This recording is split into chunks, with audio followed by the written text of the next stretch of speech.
Hello, my name is Jasmine Villanas, and I'm a fresh graduate with a degree of Bachelor of Secondary Education, major in Mathematics at Caraga State University.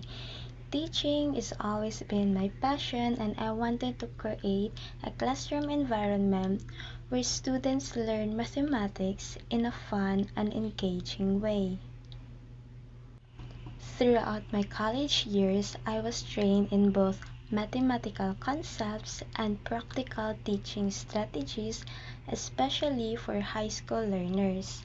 I completed my practice teaching at a public school here at Ampayon, Butuan City, where I handled junior high school classes, which I created lesson plans and facilitated classroom discussions and activities. I am proud to be a civil service passer, which qualifies me to work in the government sector, particularly in public schools. Additionally, I led a peer tutoring program in our department that helps struggling students improve their mathematics performance.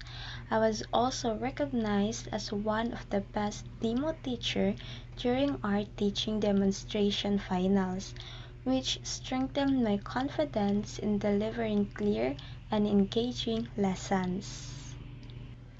As a fresh graduate, I may be new to the field, but I bring enthusiasm, dedication, and a genuine passion for teaching mathematics. I'm excited to begin my journey as an educator and to inspire the next generation of learners. Thank you for watching.